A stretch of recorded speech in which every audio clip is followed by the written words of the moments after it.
In 1633, the Roman Catholic Church condemned Galileo for teaching that the earth goes around the sun. Let's take a closer look at this famous controversy. In the preface to his book comparing the two hypotheses, an earth-centered and a sun-centered universe, Galileo had written these words: "The celestial phenomena will be examined, strengthening the Copernican hypothesis until it might seem that this must triumph absolutely."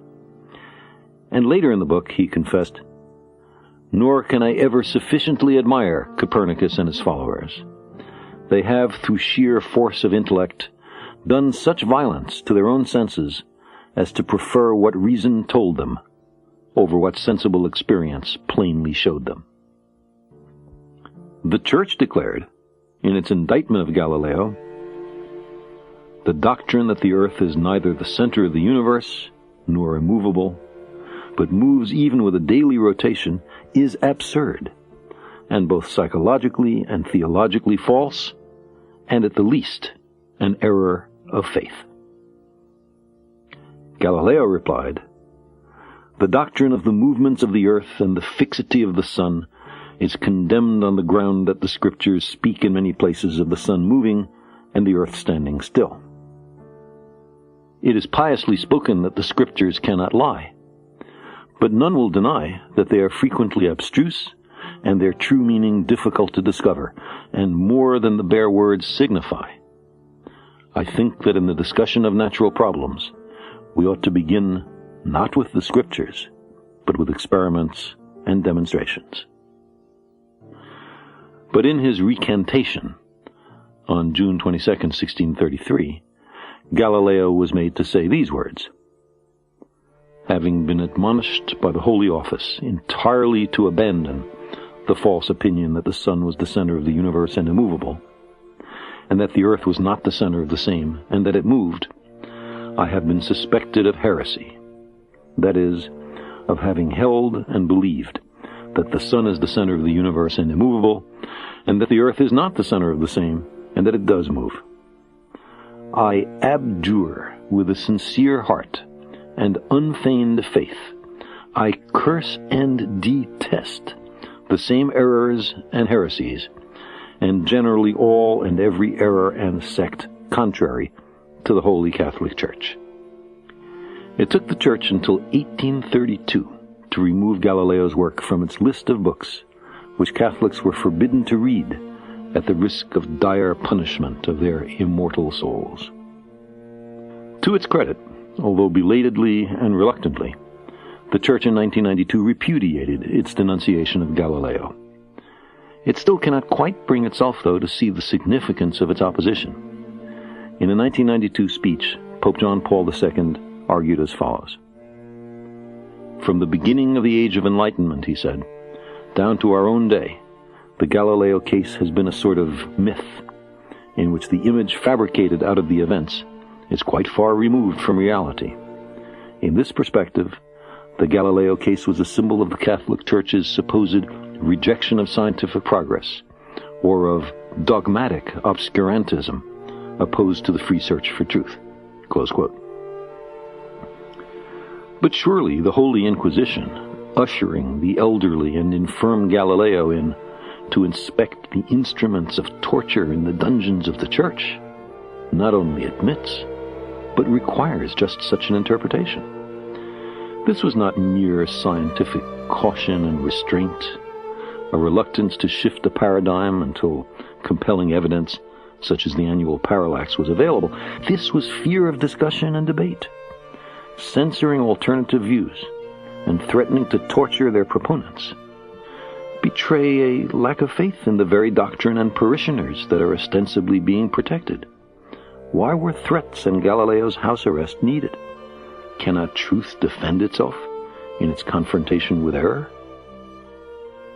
The Pope does, though, go on to add, quote, "The error of the theologians of the time, when they maintained the centrality of the earth, was to think that our understanding of the physical world structure was in some way imposed by the literal sense of sacred scriptures." Close quote. But if the Bible is not everywhere literally true, which parts are divinely inspired and which are merely fallible and human.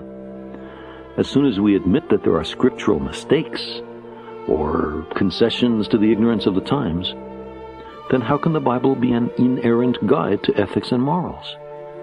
Might sects and individuals now accept as authentic the parts of the Bible they like and reject those that are inconvenient or burdensome? We lack consensus about our place in the universe.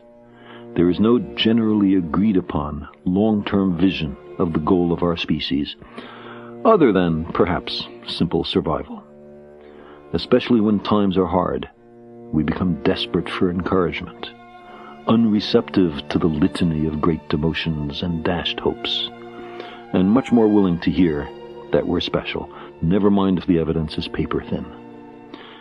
If it takes a little myth and ritual to get us through a night that seems endless, who among us cannot sympathize and understand? But if our objective is deep knowledge rather than shallow reassurance, the gains from this new perspective far outweigh the losses.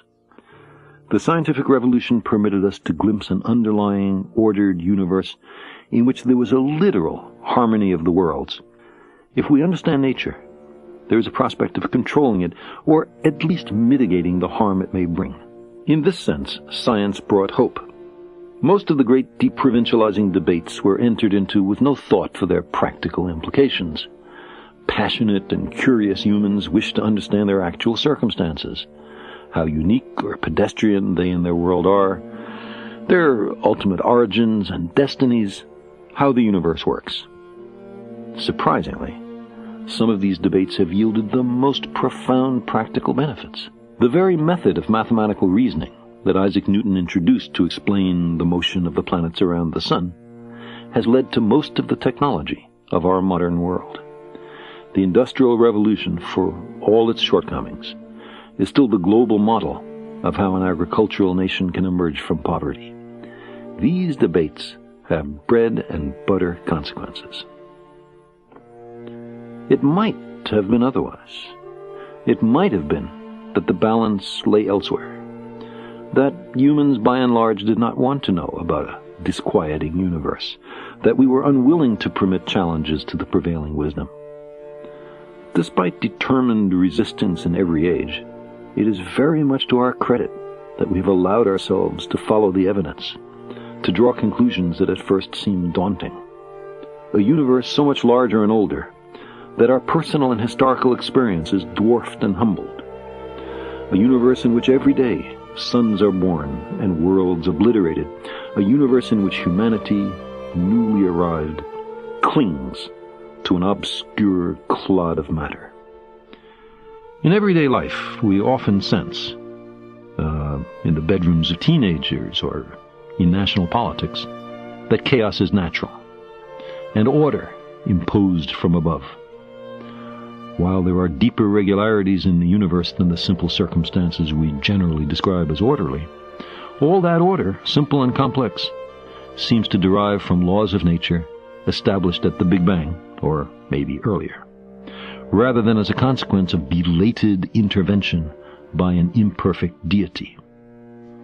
God is to be found in the details, is the famous dictum of the German scholar Abby Warburg.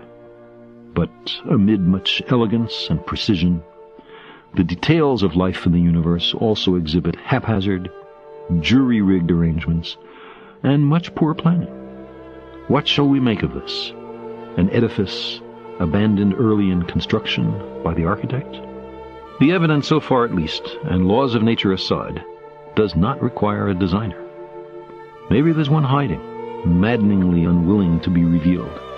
Sometimes it seems a very slender hope.